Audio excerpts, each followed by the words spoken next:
Glória. Vamos continuar, então, com o nosso estudo do Sermão da Montanha, com as últimas lições desse maravilhoso apanhado dos ensinamentos centrais de Jesus, aquilo que nós precisamos para fazer a grande virada que ocorrerá quando nós nos determinarmos a colocar em prática aquilo que nós aprendemos.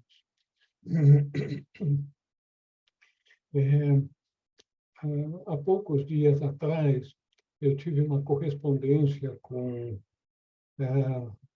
um colega buscador a respeito da questão de fé. Essa pessoa, com muita propriedade, disse que a fé é importantíssima. Todos os livros, todas as igrejas chamam a atenção da fé. E eu concordo com essa pessoa.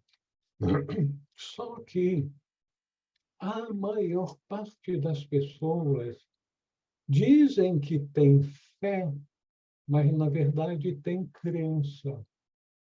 Porque a fé verdadeira é uma fé que nos leva a abraçar tudo aquilo que tem a ver com o objeto da nossa fé. Se é ter fé em Deus, nos ensinamentos de Jesus, no fato dele ser um grande mensageiro divino que trouxe ensinamentos transformadores para nós, praticamente todos aqueles que se dizem cristãos dizem que têm essa fé. Mas eu sugeri que, na verdade, a maior parte dessas pessoas tem uma crença, acreditam.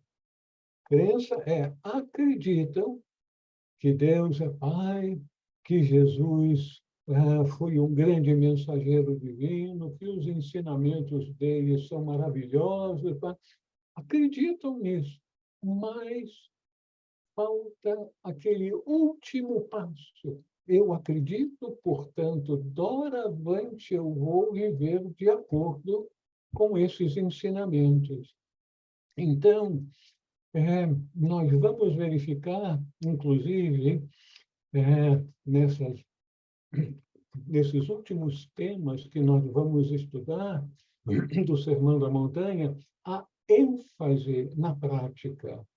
A prática, a determinação, me faz lembrar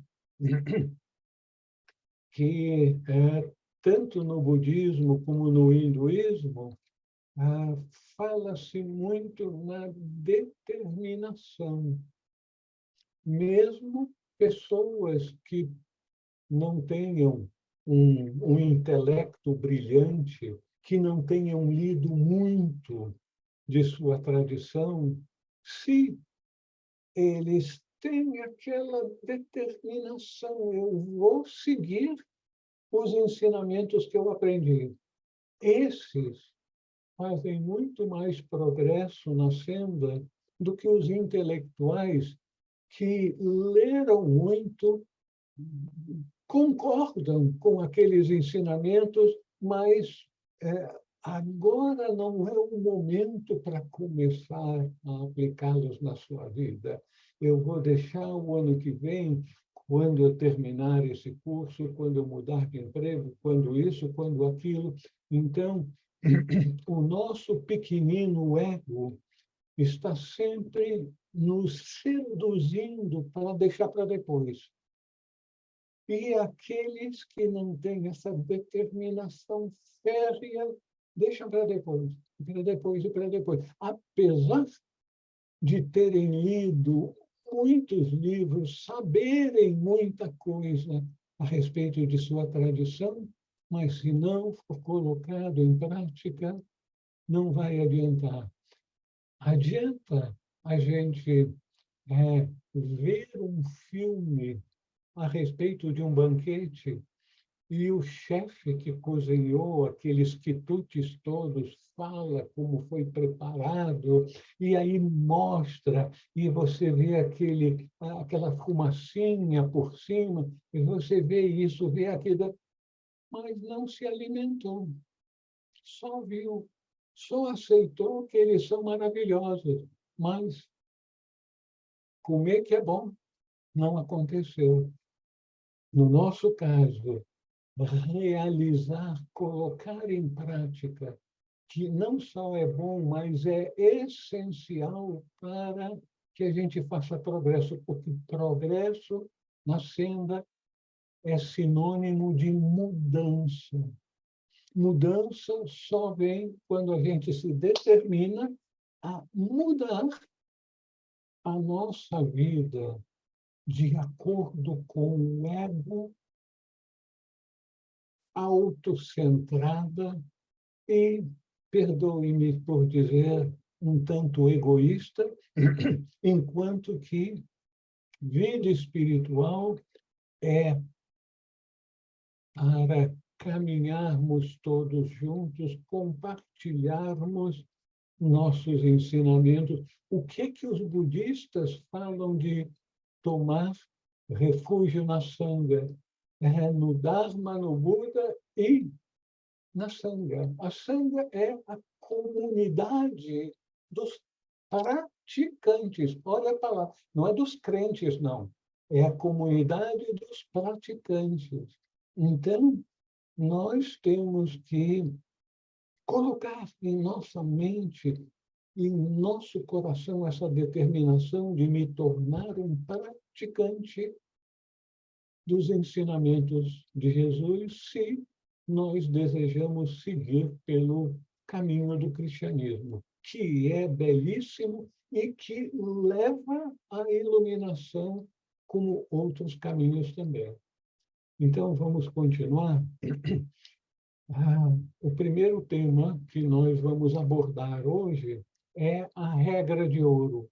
É realmente de ouro esse ensinamento. Tem a ver com karma, com a lei de causa e efeito. Tudo aquilo, portanto, que quereis que os homens vos façam, fazei-o vós a eles, pois esta é a lei de causa e efeito e os ensinamentos dos profetas. Então, nós temos que nos lembrar sempre que o Pai que está no céu atua por meio de leis abrangentes, que tudo abrange na unidade. Então,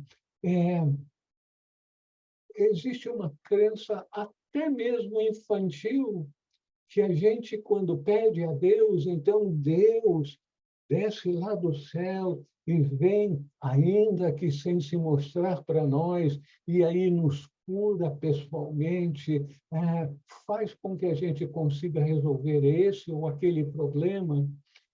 É uma crença infantil, porque Deus é um todo,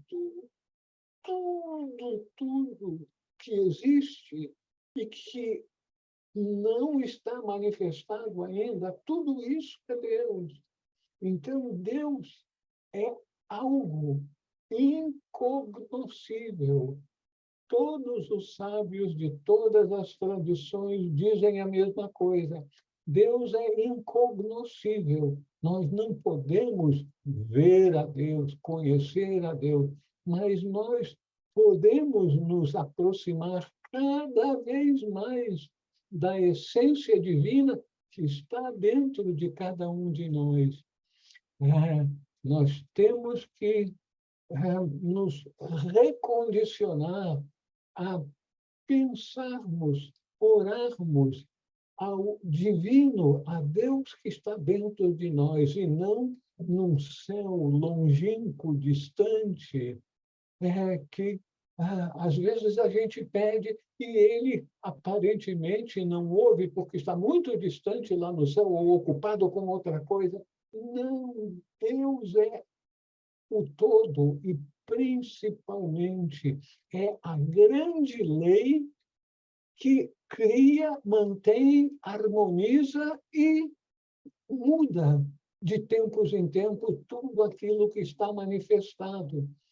Mas o que está manifestado não é tudo que existe, porque existem também seres, leis, forças que não se manifestaram, mas que atuam no mundo. Então, quando nós queremos saber como nos direcionar, nós temos que pedir a Deus que está em nosso interior, nos lembrando que nós somos compostos, vamos dizer assim, de dois níveis de veículos. 4 veículos externos, materiais, corpo físico, o corpo energético, o corpo emocional e o corpo mental concreto.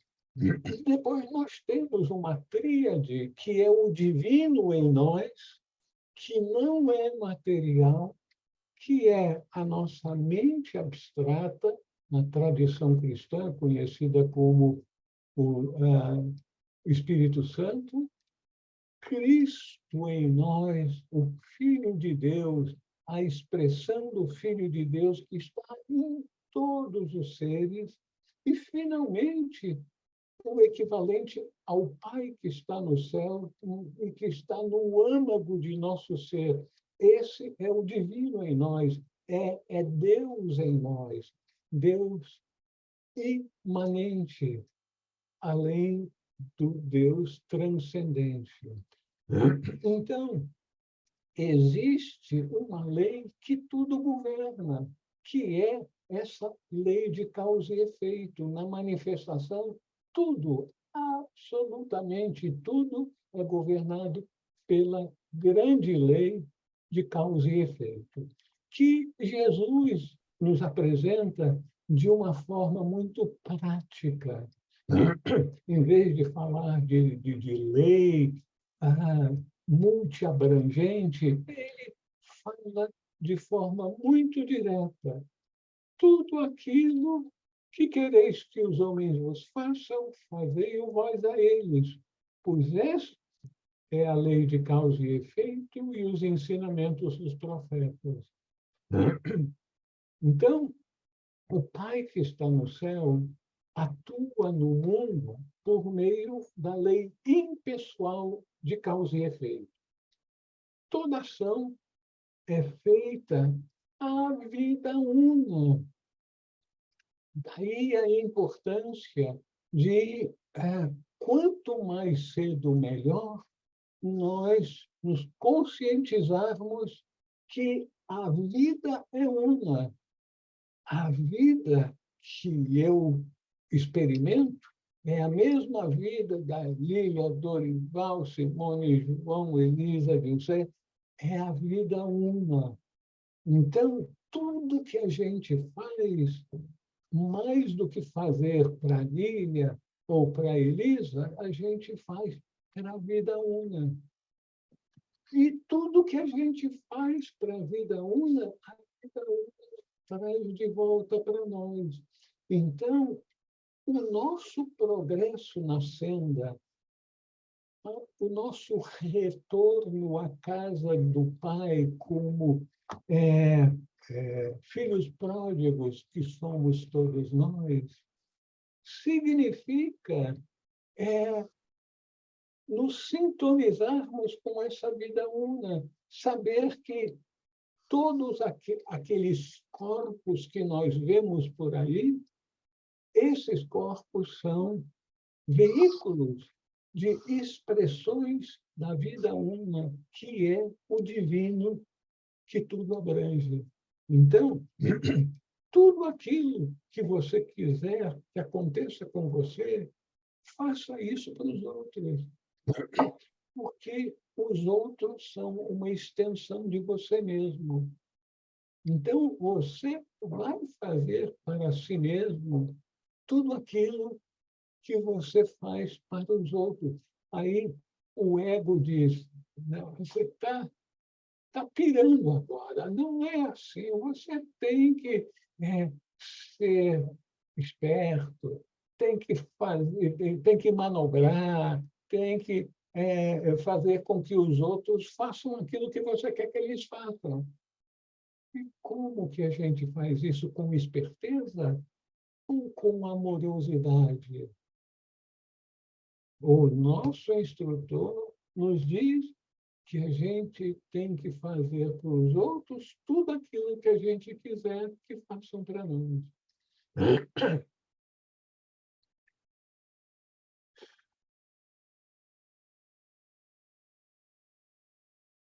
A gente só vai se conscientizar disso, que a lei de causa e efeito, a regra de ouro funciona, quando nós estivermos conscientes, mas verdadeiramente conscientes de que somos todos um.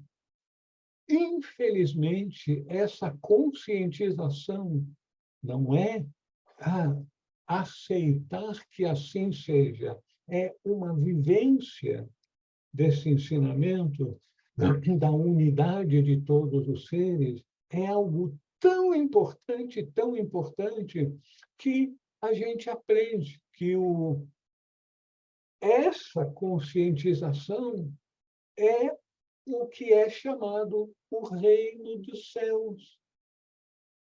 Jesus e todos os grandes seres, quando falam no reino dos céus, está falando na consciência, vivência de que nós todos somos um. Eu tenho certeza que todos vocês aceitam isso. Sim, faz sentido, é lógico, mas vocês já tiveram a vivência, sentir no âmago do coração isso. Dizem que os místicos, com seus arroubos místicos, alcançam isso, e que entram no reino dos céus, os iogues avançados também, e aqueles que passam por uma EQM, experiência de quase morte, também têm essa experiência da unidade. Então, é possível, nós vamos chegar lá.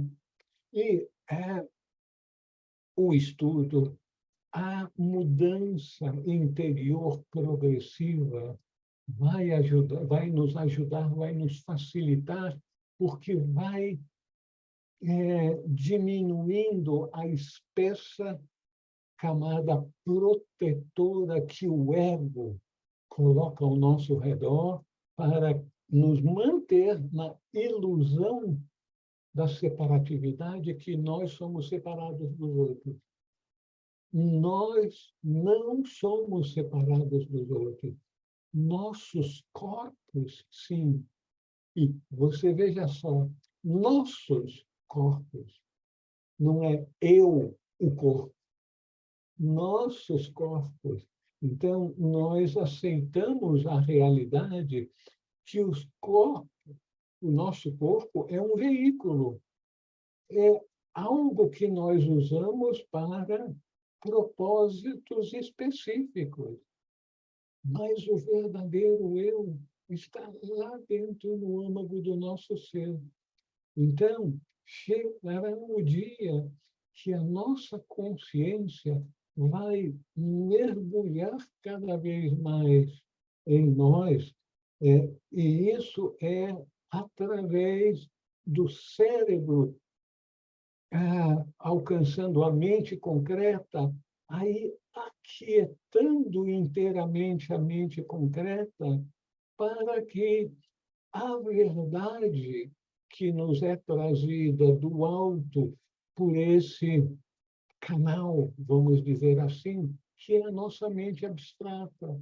Então, o processo de meditação tem exatamente esse propósito de aquietar a nossa mente concreta, que está sempre percebendo as coisas externas, e, ao aquietar inteiramente a mente concreta, nós abrimos espaço, criamos as condições cósmicas, vamos dizer assim.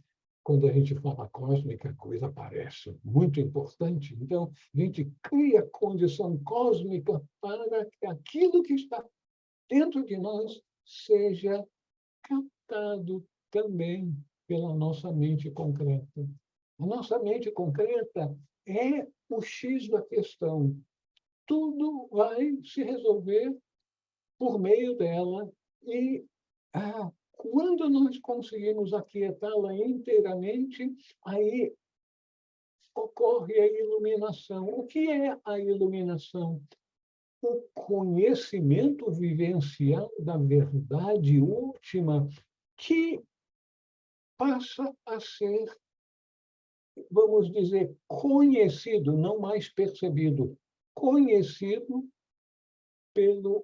pela nossa mente concreta.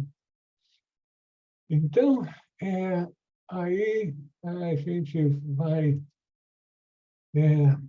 fazendo esse progresso e aceitando e procurando vivenciar esse ensinamento, que tudo aquilo que nós queremos que os outros nos façam, vamos fazer a eles. Então, a gente muda de uma atitude autocentrada, baseada na ilusão de sermos separados, numa atitude de altruísmo, de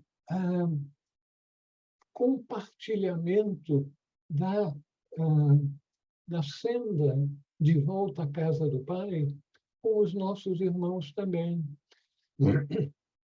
Então, esse ensinamento vivencial, tudo aquilo que quereis que os homens vos façam, fazei vós a eles. Pois essa é a lei de causa e efeito e o ensinamento de todos os grandes profetas. E o interessante é que, na tradição judaico-cristã, veio na ordem usual dos grandes instrutores, que é, primeiro, ensinar a não fazer o mal aos outros e depois fazer o bem. O não fazer o mal já tinha sido ensinado na tradição judaica pelo profeta Tobias. Ele, em Tobias 4,15, ensinou: não faças a ninguém o que não queres que te façam. Então, primeiro passo, na tradição judaica, um par de séculos antes do ensinamento de Jesus, já tinha sido ensinado isso. Não faça aquilo que você não quer que te façam para os outros. E aí Jesus ensina a parte positiva, proativa, que é tudo aquilo que você quer que os outros façam para você, faça para eles. É a atitude amorosa, a atitude dadivosa, altruísta. E isso é maravilhoso. A gente já experimentou, todos nós já experimentamos nossos momentos de generosidade, de compaixão, de ajuda ao próximo. Todas as mães fazem isso com seus filhos automaticamente.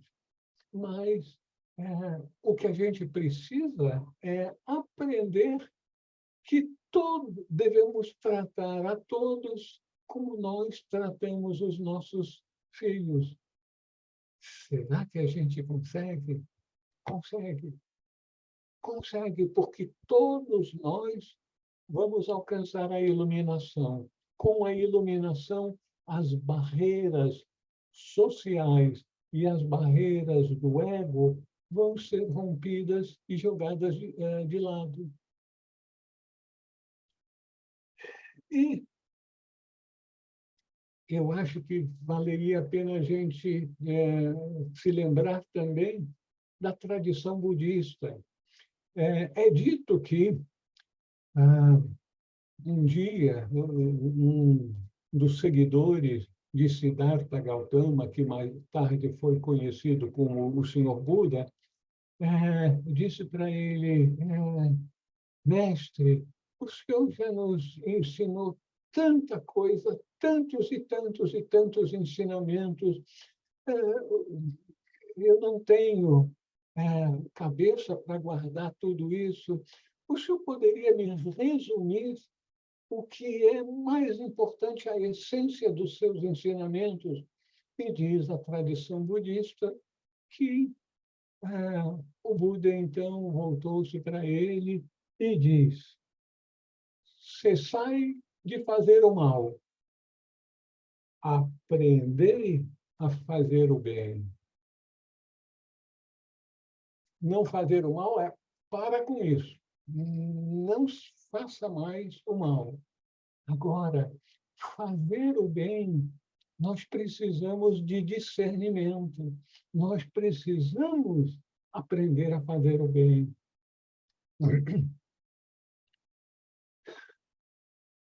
Às vezes, a gente não se dá conta que deixar com que o nosso filho, que uma pessoa que está com problema de completar o seu joguinho, aquela peça que ele tem que unir com a outra está aí diante dos olhos dele e ele não está vendo. E em vez do papai e da mamãe ir lá e, olha, você tem que fazer isso e pronto. Que bom, terminou. Mas ele não aprendeu a aprender. Então, a sabedoria dos seres iluminados, a gente não capta imediatamente. É por isso que o Senhor Buda disse: cessai de fazer o mal, peremptório, não fazer o mal. Mas para fazer o bem, você terá que aprender a fazer o bem, que nem sempre é muito óbvio para nós. Quantas vezes a gente quer mudar o outro? Eu me penitencio. Quantas vezes a gente tenta mudar o outro e a gente enfrenta uma barreira. A gente até, às vezes, perde a amizade, a proximidade de amizade com certas pessoas, querendo ajudá-lo a mudar, sem se dar conta que a mudança só ocorre quando a pessoa se determina a mudar. Por isso, a gente tem que aprender a fazer o bem. Como ensinar? Aqueles que seguiram a profissão do magistério sabem como existem desafios em ensinar, começando com as crianças pequenas.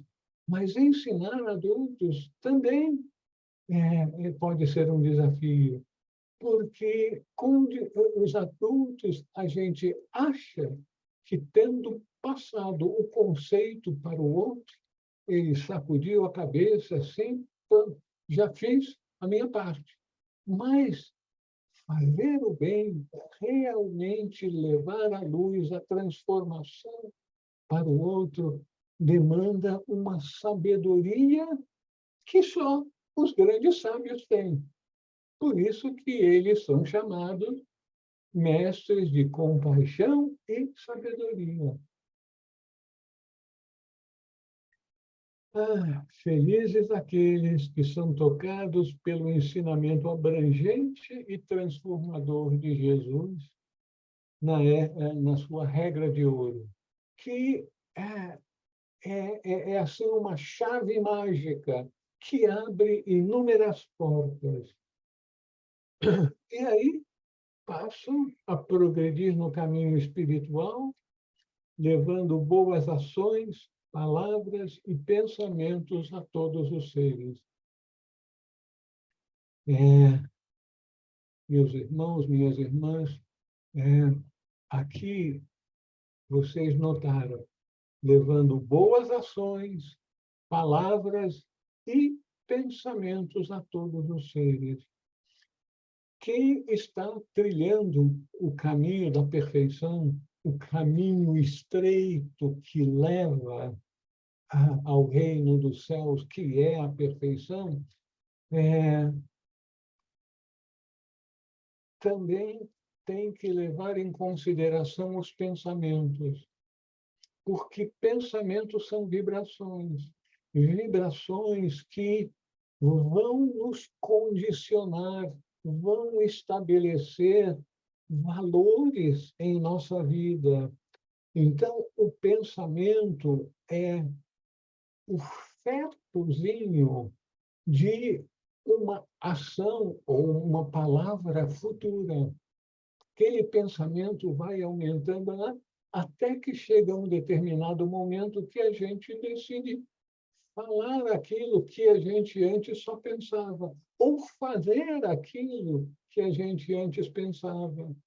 Então, a gente tem que ter muito cuidado com os pensamentos. Os verdadeiros instrutores espirituais sempre dizem aos seus discípulos: cuidado com os pensamentos. Pensamentos são coisas, pensamentos são vibrações. Não sei se vocês conhecem um livro de Leadbeater, com a ajuda de Annie Besant, Formas Pensamentos. Se vocês não conhecem, vale a pena vocês adquirirem esse livro, Formas Pensamentos, que algumas delas são até assustadoras. Esses seres que conseguem viver no mundo abstrato, no mundo mental abstrato, veem as formas que esses pensamentos têm e, com a ajuda de artistas, passam para eles aquilo que eles acabam desenhando, as diferentes formas de pensamento. Algumas delas são assustadoras, porque são pensamentos negativos, de agressão, raiva. Então, felizes aqueles que se dão conta da importância e passam a vivenciar essa regra de ouro. Agora, não vamos nos esquecer também que a lei de causa e efeito abrange todas as nossas ações, palavras e pensamentos e inações, aquilo que a gente não faz e que deveria ter feito. Jesus, uma vez, falou para a hipocrisia dos fariseus e ele disse: ai de vós, escribas e fariseus hipócritas, que pagais o dízimo da hortelã, do endro e do cominho. Coisas muito fáceis de pagar o dízimo. Mas omitis as coisas mais importantes da lei: a justiça, a misericórdia e a fidelidade. Então, a omissão de ajuda para aqueles que estão em grande necessidade e nós podemos ajudá-los, também é um erro, é uma ação negativa, é uma inação que leva negatividade kármica para nós. E, para deixar bem claro, a nossa vigilância deve ir além dos atos e das palavras para incluir também os nossos pensamentos. Os pensamentos, como tudo em nosso mundo, são vibrações que se espalham pelo meio ambiente mental, afetando, ainda que de forma sutil, as pessoas a quem se referem. Então, se nós estamos pensando uma coisa negativa a respeito da Mariazinha que está lá na outra cidade, o fato dela estar na outra cidade e a gente estar pensando coisas negativas dela não é empecilho. A nossa vibração mental vai chegar até ela. Vai chegar até ela. Então, como é importante para a gente cuidar dos nossos pensamentos. Além disso, o pensamento é a etapa de gestação de uma futura palavra ou ação. Uma outra frase lapidar de Jesus: a boca fala daquilo que o coração está cheio.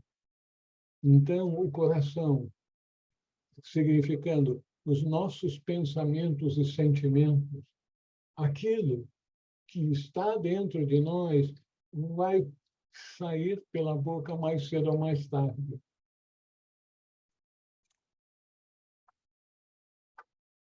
Vamos agora passar para um outro assunto. Vocês gostariam de acrescentar alguma coisa, fazer alguma pergunta sobre esse tema? Pois não, Dorival. Raul, essa posição de ajuda, ela você falou, é uma inação, né? E o que a gente mais vê é que você, de tanta vontade de ajudar, você acaba cometendo erro. E aí você prejudica.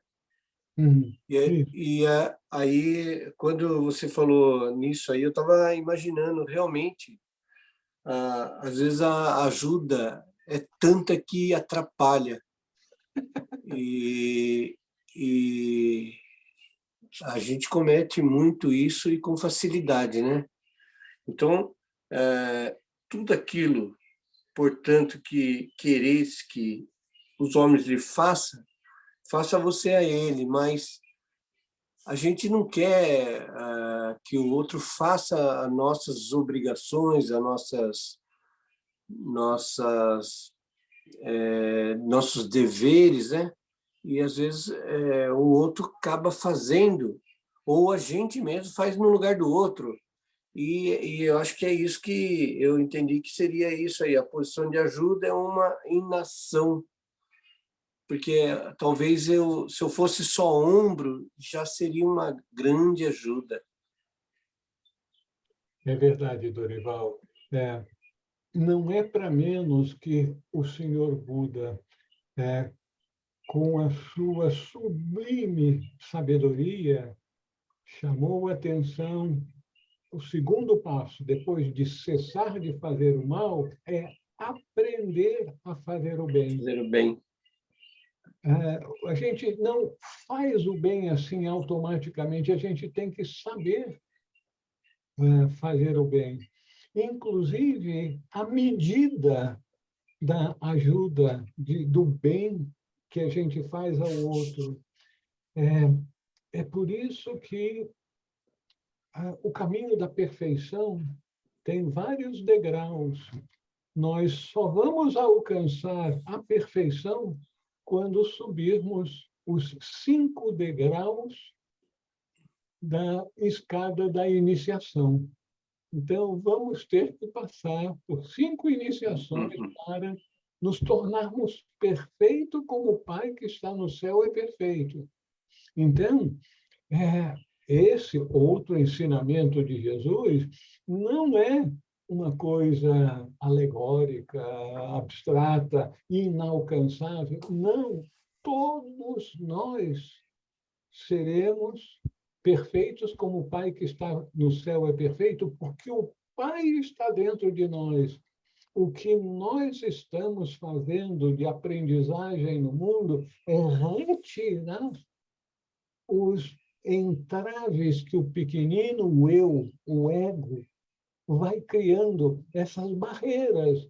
Porque quando a gente tirar todas essas barreiras do ego, o eu superior, o Pai que está no céu em nós, vai se manifestar e vai mostrar a sua sabedoria de uma forma que vai nos deixar boquiabertos. Não é para menos que dizem os discípulos avançados que têm contato com os mestres, que os mestres não falam muito.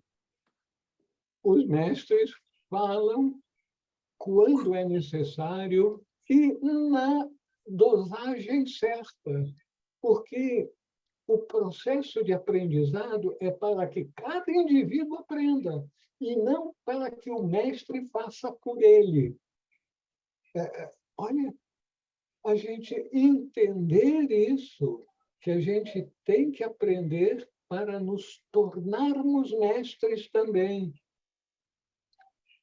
Meu Deus do céu, será que eu vou aprender suficientemente a tecnologia da informação? Quando eu olho para o computador, e principalmente quando ele está aberto, quando o técnico abre.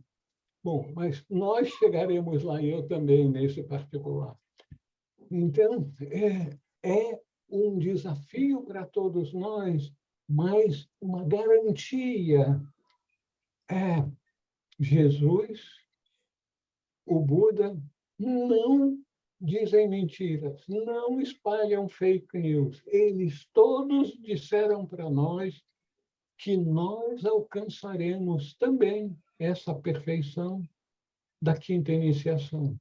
Pode ser que não seja amanhã, nem no ano que vem, nem na próxima vida, mas que nós vamos alcançar essa perfeição, vamos. Dilceia, Namastê. boa noite, querida, boa noite.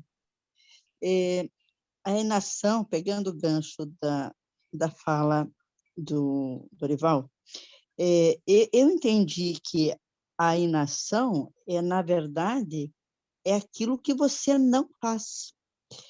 Porque é muito cômodo, de repente, se assumir uma posição de que eu estou quieta aqui no meu canto, não estou fazendo mal para ninguém, não faço nada para os outros. Quer dizer, no meu entendimento, não é por aí também, né? Quer dizer, se você não faz nada, é uma omissão, você está se omitindo ao cumprimento de uma missão, né? Eu acho que Isso, não é? isso mesmo. Então, você vê como é que nós temos que estar atentos o tempo todo. Não é só eu devo fazer, não devo fazer, o tempo todo. E até que ponto? Muitas vezes, na nossa ânsia de ajudar, a gente faz pelo outro aquilo que nós deveríamos estar fazendo de ajudar o outro a fazer para si mesmo. Então, nós temos na nossa tradição ocidental que mais vale você ensinar o homem a pescar do que dar um peixe para ele. Se você der o peixe para ele, você vai alimentá-lo hoje. Se você o ensinar a pescar, ele vai se alimentar todos os dias. Verdade. Não podemos nos omitir e deixar de tentar ensinar alguém a pescar, né? Primeiro tenhamos que aprender, né? Primeiro tenhamos que aprender a E, pescar. e pescar é tão difícil, né? Precisa Eu não sei, porque paciência. eu não consigo, porque eu tenho dó dos peixes. Eu sou muito ruim de pescar também, viu? Eu fico olhando ali, se legal, posso ir e não pega nada. Realmente, eu acho que esse é o que Paulo falava, né? Pescadores de homem. Tem que ter paciência, né? Que como a gente tem que ter paciência com a gente também, né? Tem uma Mas oração. Desculpe. obrigado. Desculpe. Eu me lembrei que tem uma oração, né? Perdão por todos os nossos pensamentos, palavras e atos, erros e omissões. É verdade. É isso mesmo. Não, não deixa nada de fora. O ensinamento está passado. Agora, só falta a gente aplicar, vivenciá-lo. Só isso. Tá fácil, então. Que bom que você acha assim. Mas... Graças à sua ajuda, estamos no caminho. Todos nós estamos juntos nesse caminho, nos ajudamos uns aos outros. Eu acho maravilhoso o ensinamento budista da Sangha. A Sangha é a comunidade dos praticantes em que aqueles que estão mais avançados vão na frente mostrando o caminho, os outros vão se apoiando uns nos outros. Então, nós estamos nos apoiando uns nos outros, ajudando uns aos outros. Todos nós precisamos de ajuda de um tipo ou de outro.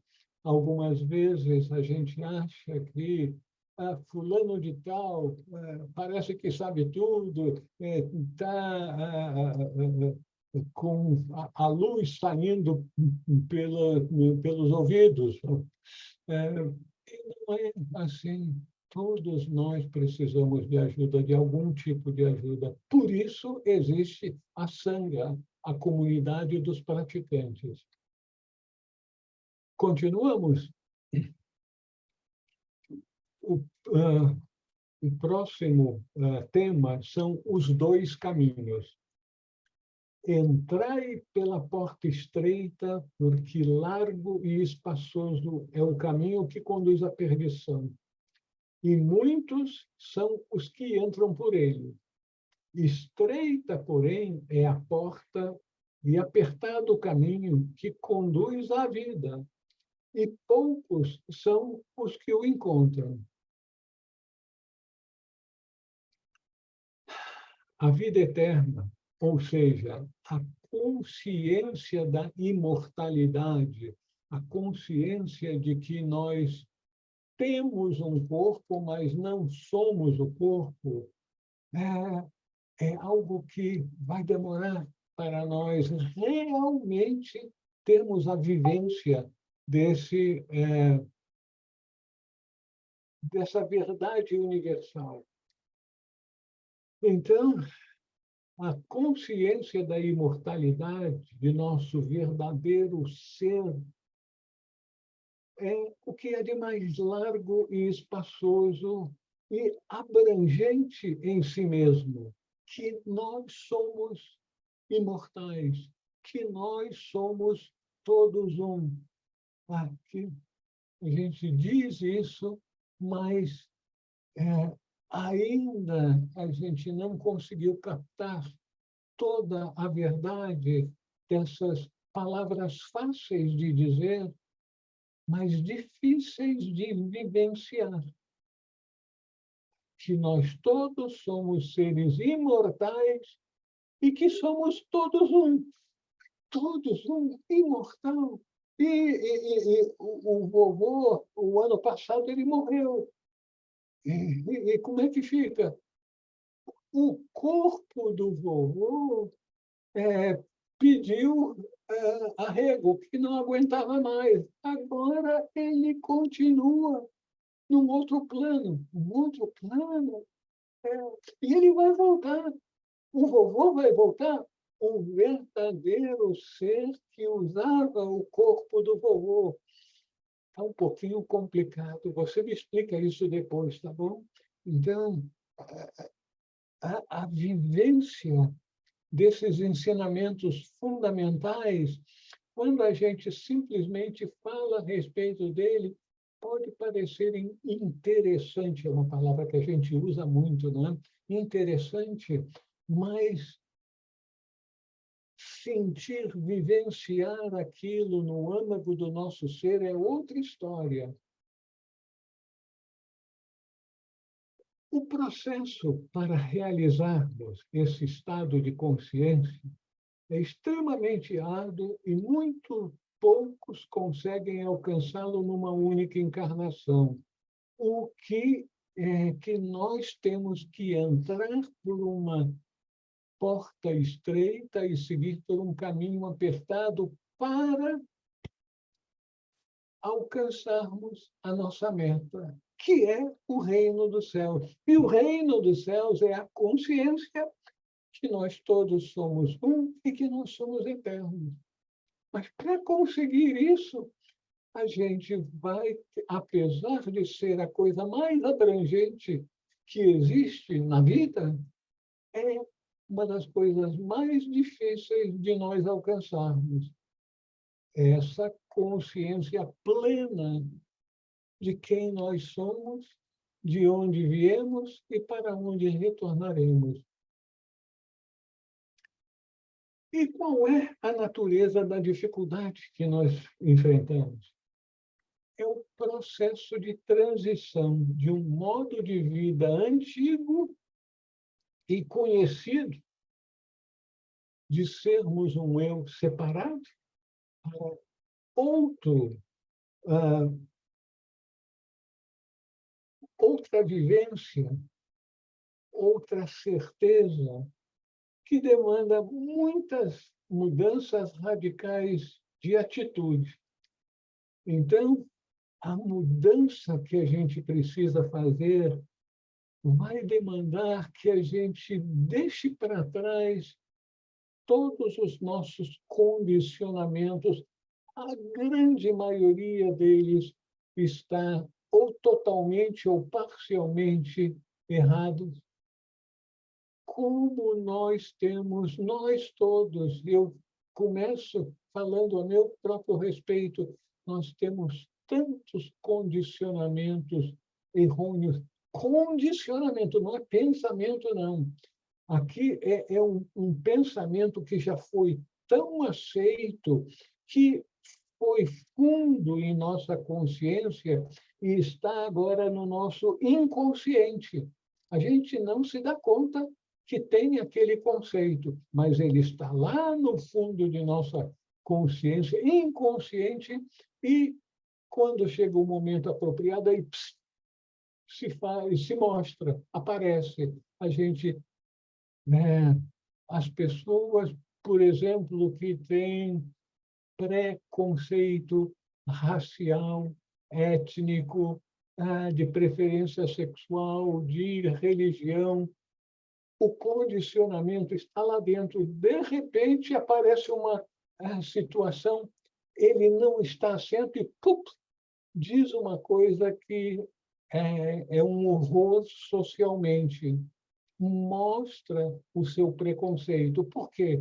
Porque é um conceito que está no inconsciente. Preconceito. Antes que a gente venha a ter um conceito racional, vem aquele preconceito inconsciente. Então, nós vamos ter que nos libertar desses preconceitos que nós temos, que nos levam a termos um caminho tortuoso na vida diária em função desses condicionamentos. A gente não pensa e faz automaticamente. E como é que a gente muda esse automatismo? Ih, como é difícil. Os psicólogos dizem, não se preocupe com umas poucas sessões. Quantas sessões? Não, uns poucos meses, que depois se esticam por alguns anos, trabalhar para desenterrar aquilo que estava lá dentro e condicionava o comportamento da pessoa com suas fobias, inclusive. Então, pessoas que têm fobia disso, daquilo, eu tenho fobia de altura.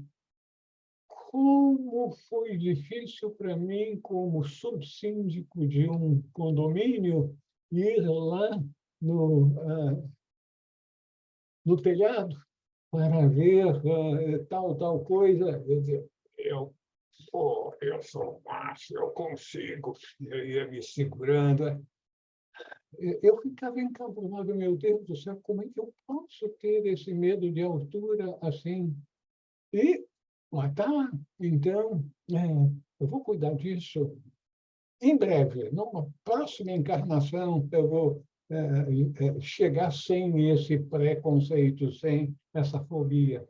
Mas, então, como é difícil nós deixarmos para trás esse lixo que nós temos no nosso inconsciente, que nos dificulta, às vezes, e quase que impede de nós fazermos aquilo que a gente quer fazer conscientemente, mas tem uma barreira interna que nos segura. Então, o caminho, a porta estreita e o caminho apertado tem muito a ver com a superação dos nossos condicionamentos.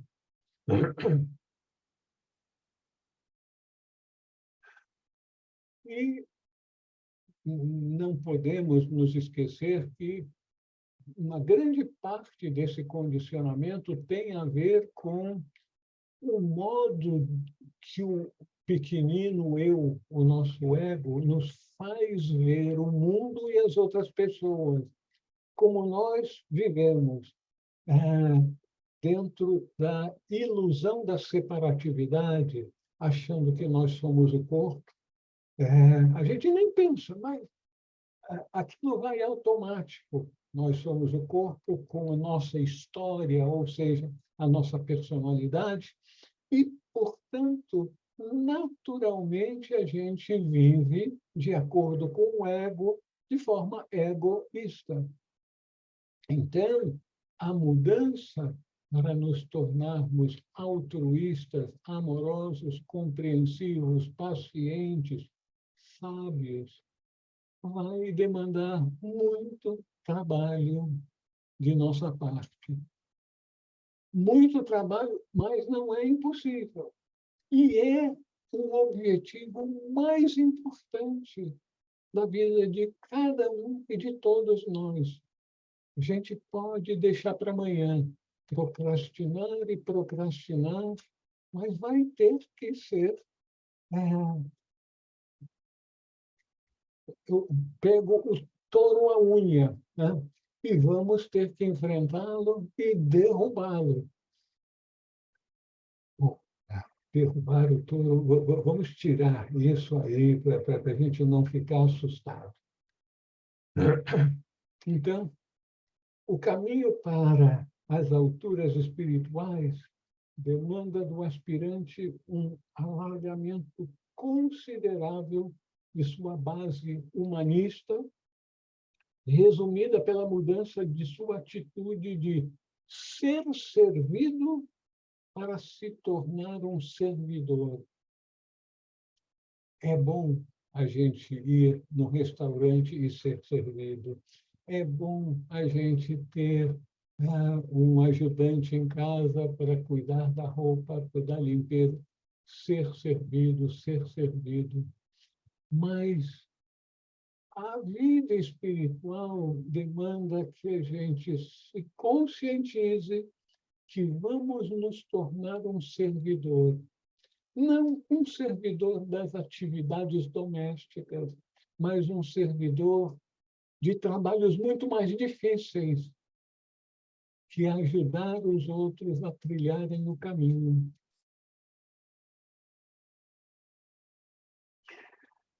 A porta larga e o caminho espaçoso levam metaforicamente à destruição, mas não é a destruição do ser, porque o nosso verdadeiro ser é eterno. O nosso corpo, não, é outra história.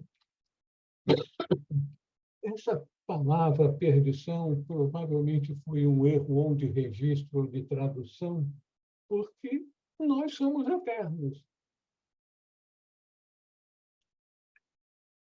Provavelmente Jesus estava se referindo ao sofrimento da vida nesse mundo, para o qual retornaremos tantas vezes for necessário para a nossa mudança, o rumo à meta da perfeição.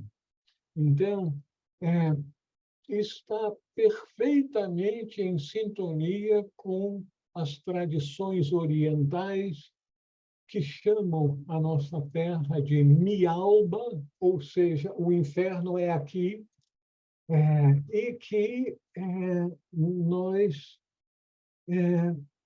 teremos que alcançar essa mudança que nos permitirá a sermos cada vez mais de ajuda para os outros seres.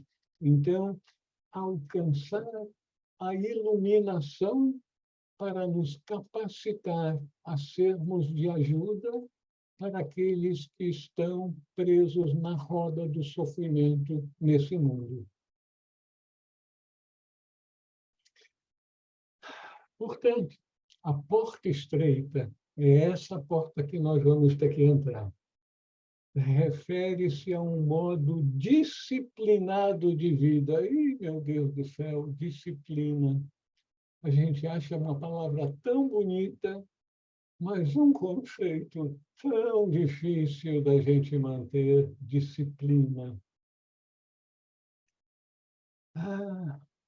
Disciplina, disciplina, disciplina. Mas, felizmente, a gente recebe a segurança dos nossos instrutores que, depois dessa longa e dura jornada, o discípulo, depois de ter escorregado e caído, tropeçado inúmeras vezes, é por isso que o conceito de pecado tem que ser deixado de lado o mais rápido possível. O que ocorre são erros. O preço do pecado é a morte. O erro pode ser corrigido. E é isso que nós temos que fazer praticamente todos os dias. A gente sabe que errou naquela palavra, não ter dito aquilo, não ter ajudado no outro e pá. Então, todas essas coisinhas a gente vai se conscientizando, primeiro passo. E o segundo passo, fazendo aquilo que nós nos conscientizamos que não deveríamos ter feito e aquilo que a gente deveria ter feito.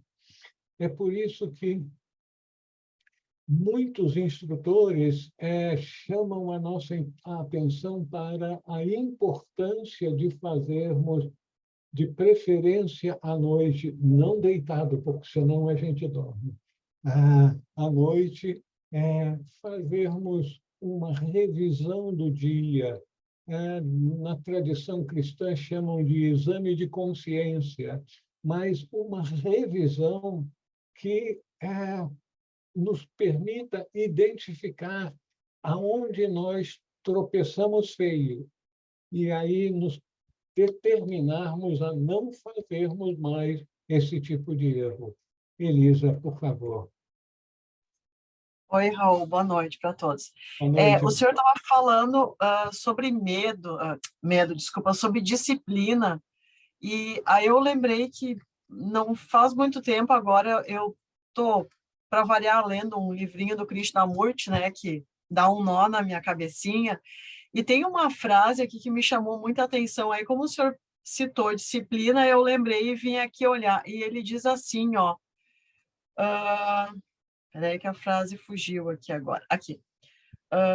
Ele pergunta assim, vocês sabem o que é disciplina?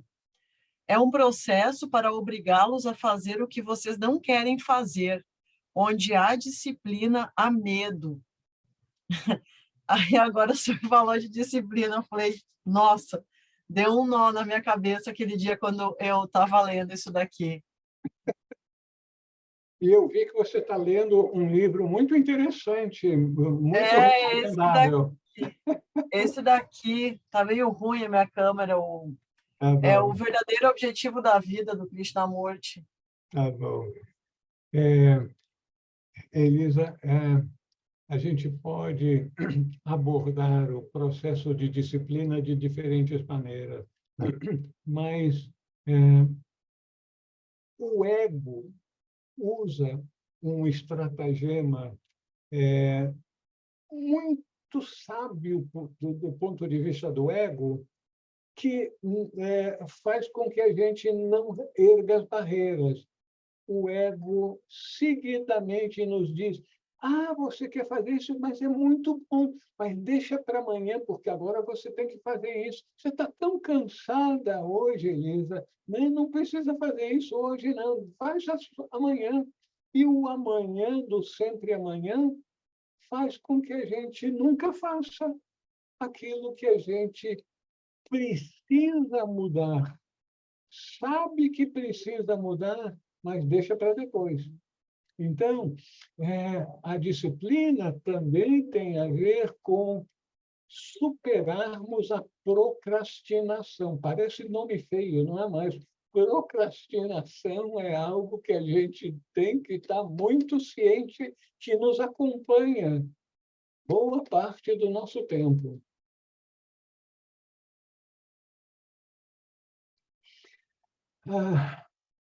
Como é difícil e doloroso mudar nossas rotinas exteriores, e muito mais difícil e doloroso de mudar nossos valores interiores e culturais. Nós temos toda uma série de valores culturais que estão lá dentro da nossa consciência, estão no nosso inconsciente. Nós aprendemos com o papai, a mamãe, a vovó, com os coleguinhas da rua, na escola. Então, a gente aprende muita coisa da nossa cultura que, para a pessoa comum que quer continuar prisioneira daquela cultura, sem dar o grande salto consciencial de fazer mudanças na sua vida, tudo bem.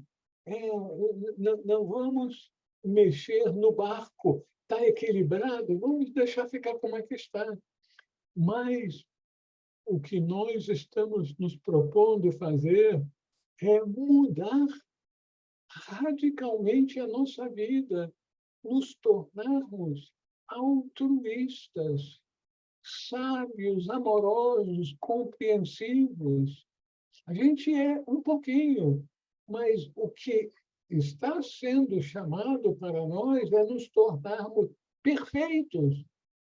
Perfeitos. A gente até se assusta quando ouve essa palavra. Você tem que se tornar perfeito como o Pai que está no céu. O Pai que está no céu, a perfeição já é difícil demais. Quanto mais ser perfeito como o Pai que está no céu. Só que o Pai que está no céu está dentro de cada um de nós. Ele não está lá distante. Então, você vê como a gente tem que fazer mudanças na nossa consciência.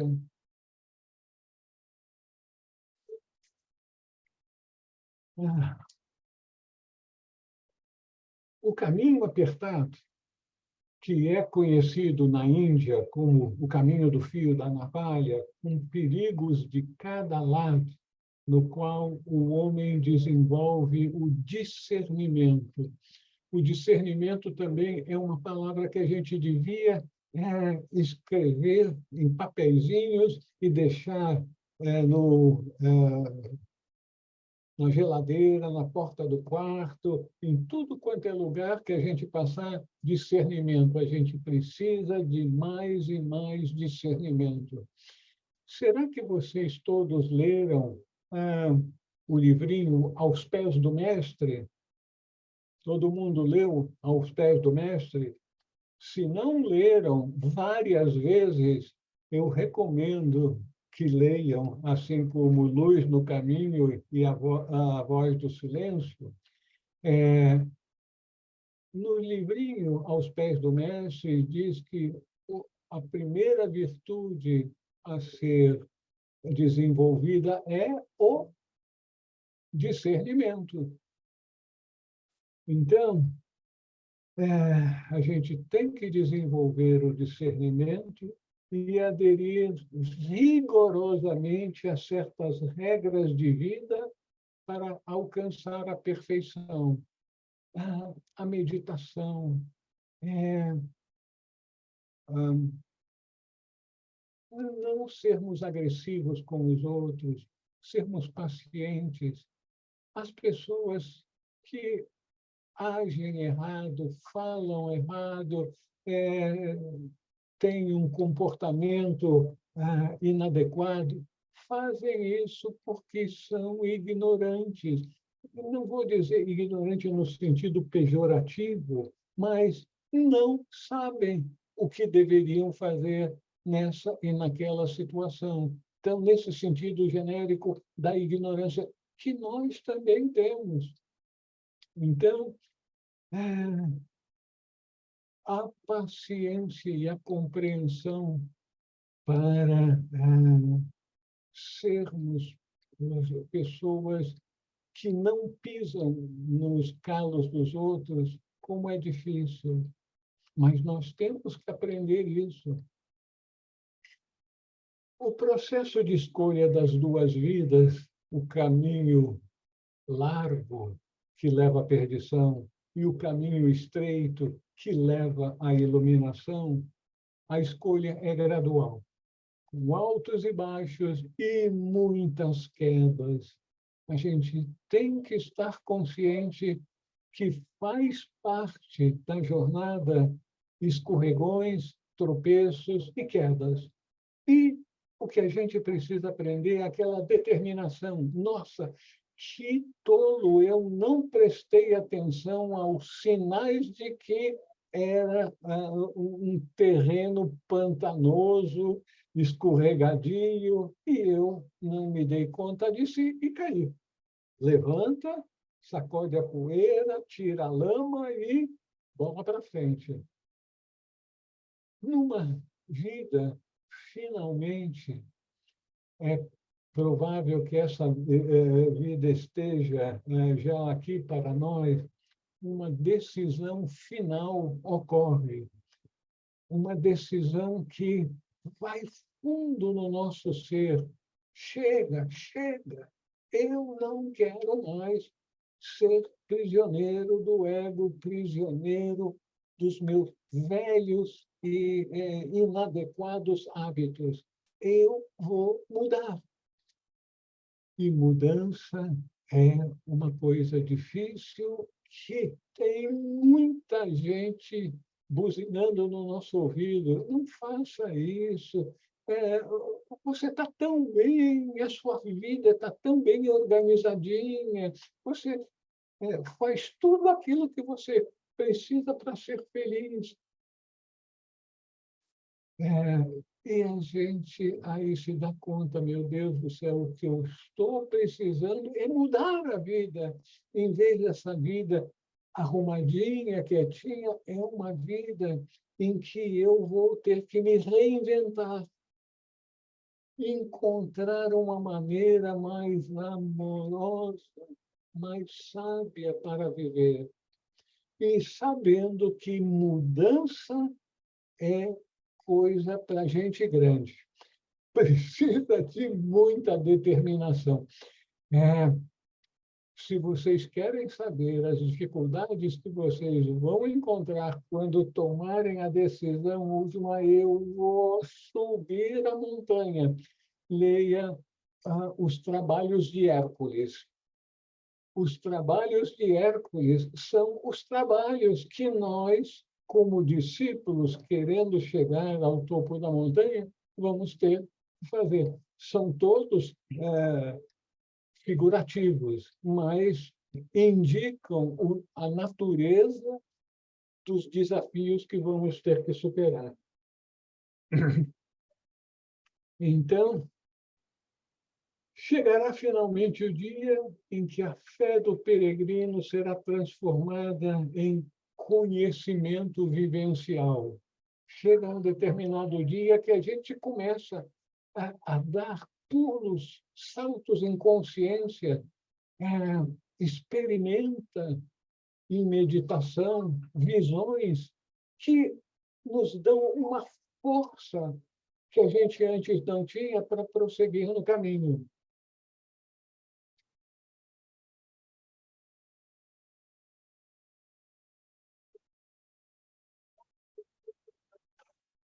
E, finalmente, a gente alcança aquela visão.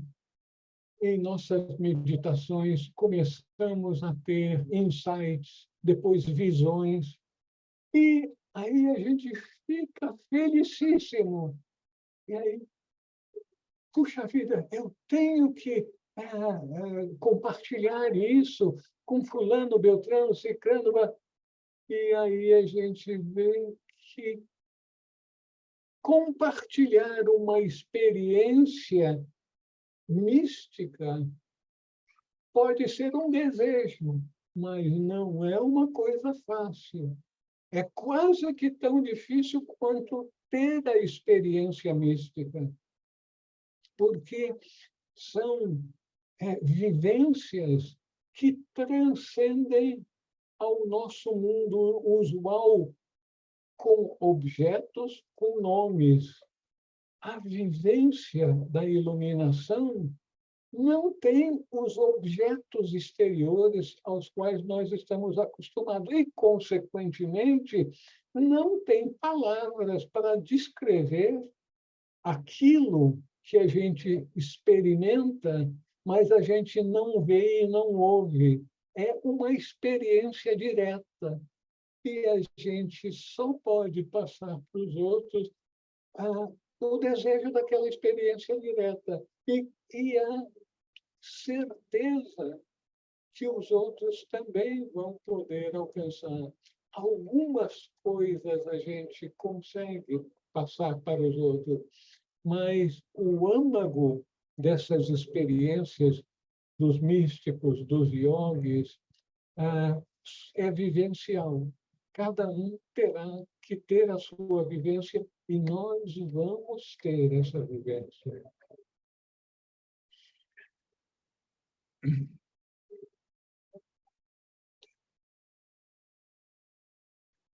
Agora, nós temos que nos dar conta de que os vencedores do mundo das ilusões não são mais os mesmos. São agora iluminados que conhecem os requisitos do caminho para a libertação do sofrimento.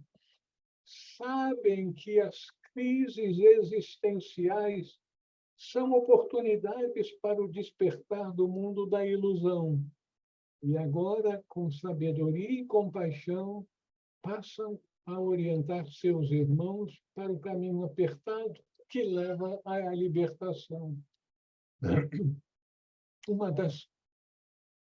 Um dos conhecimentos que a gente adquire ao longo do caminho é que nem tudo é como parece ser. Deixa eu traduzir o que eu queria dizer. A gente se compadece muito de pessoas que estão em sofrimento, estão passando por uma crise. No entanto, as crises existenciais muitas vezes é o maior benefício que aquela pessoa pode receber naquela vida. Dizem que a palavra crise em chinês tem dois pauzinhos que significam desafio e oportunidade. Então, uma crise é um grande desafio que, para muitas pessoas, podem ficar aplastadas, até mesmo tirar a vida de seu corpo. No entanto, as crises são oportunidades para a gente quebrar a barreira da inatividade. Quando a pessoa está em crise e está dizendo, eu não aguento mais, eu não aguento mais, esse eu não aguento mais é uma dádiva. Se você não aguenta mais, você vai encontrar forças para mudar. E o que todos nós precisamos na vida é de mudanças. Mudança de um tipo ou de outro. Muitas vezes é mudança de deixar um vício para trás. Mas muitas e muitas vezes é deixar um comportamento negativo para trás. Então, eu não aguento mais. É uma oportunidade para a pessoa se determinar a mudar. Porque, eu vou repetir pela 100ª vez, o nosso grande desafio é conseguir mudar. Não é conhecer, é colocar em prática aquilo que a gente conhece, mas deixa para depois.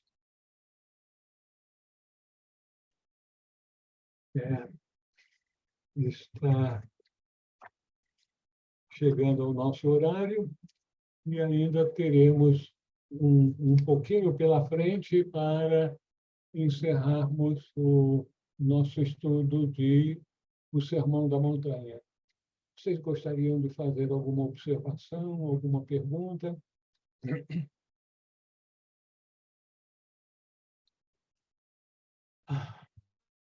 Todo mundo carregando um peso nos ombros, meu Deus do céu.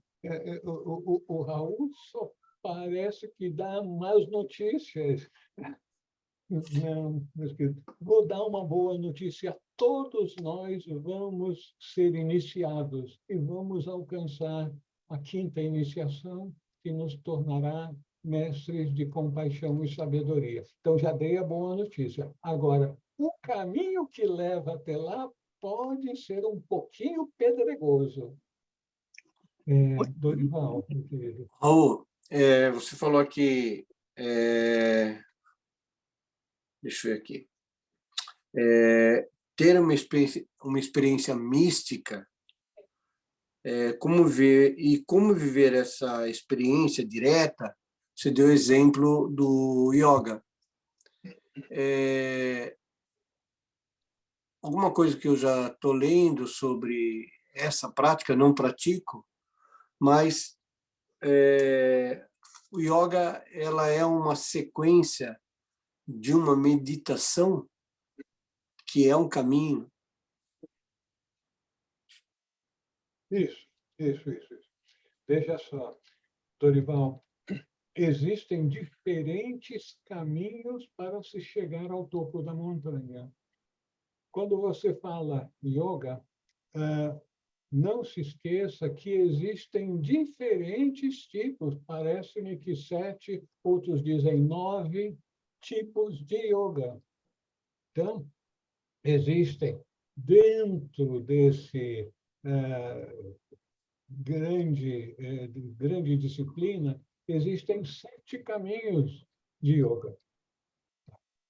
Então, cada um desses caminhos demanda certos exercícios, muita disciplina, muita constância. Tá? O místico tem outros caminhos. É o caminho da devoção, da entrega. que requer o que alguns diriam um tipo de yoga que é o yoga do místico, aquelas práticas que o místico faz para prepará-lo para num determinado dia que ele consiga também expandir a consciência. Agora, eu gostaria de lhe lembrar, Dorival, que meditação não é privilégio nem um domínio exclusivo dos orientais. Na tradição cristã, nós temos também práticas que são meditativas.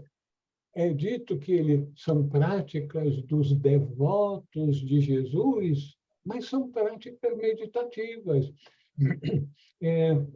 Você pode encontrar nos meus livros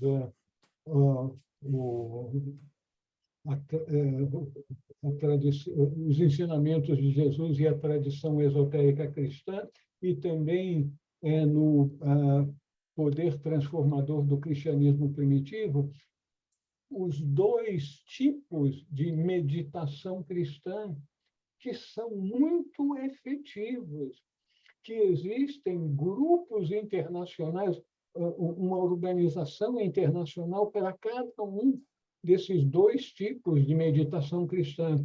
E muitos livros escritos por pessoas que vivenciaram esses dois tipos de oração, eles chamam de oração, mas, na verdade, é uma meditação. Então, os devotos, com suas práticas, e elas são inúmeras,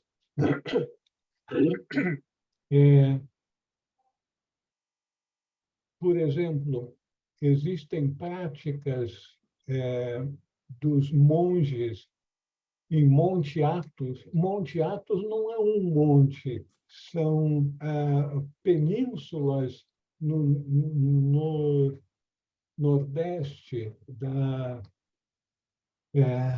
Grécia, que foram entregues para a Igreja Ortodoxa grega. Então, eles têm vários mosteiros lá e têm certas práticas. Eu talvez tenha aqui.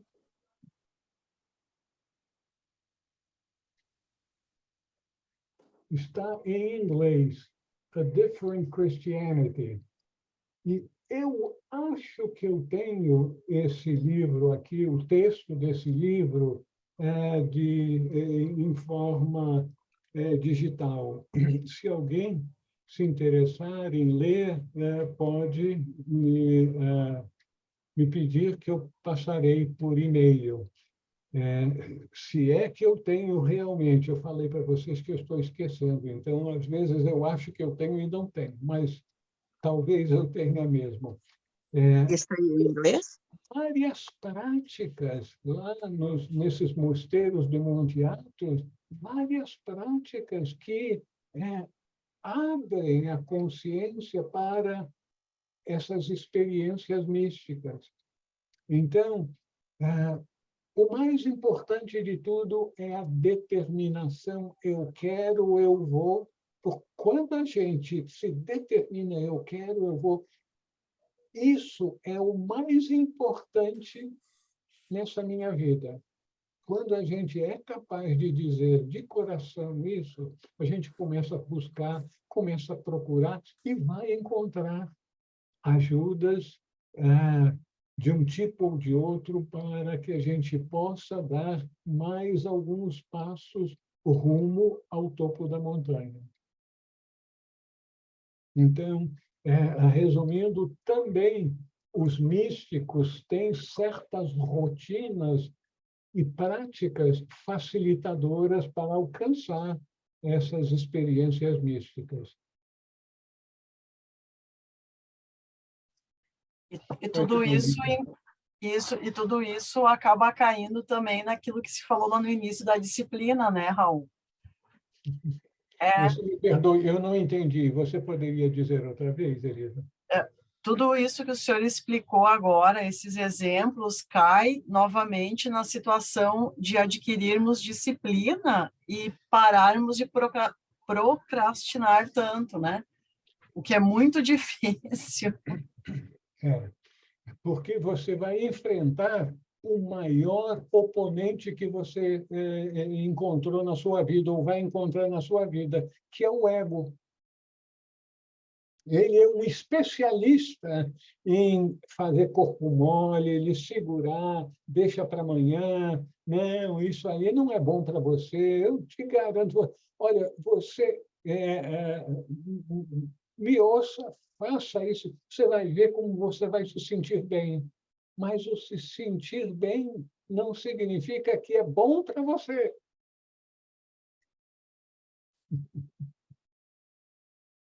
É. Eu acho que a sabedoria oriental, num determinado ponto, diz que todo o universo se desdobra, né? Que a emanação da verdade última acontece porque existe deste ser primordial uma intrínseca vontade, que é a força da vontade que é capaz de gerir os mundos. Então, acho que nós teríamos que nos apropriar desta qualidade, de exercer esta força de vontade que é tão capaz até de gerir os universos. Isso, isso. E a força de vontade é, vamos dizer, o dom, a capacitação mais elevada de cada um de nós. O mais elevado nível do divino em nós, o Pai que está no céu em nós, que é Atma, é a vontade átmica que tudo pode conseguir. Então, conseguir ativar essa determinação. Eu quero, eu posso e eu vou fazer isso.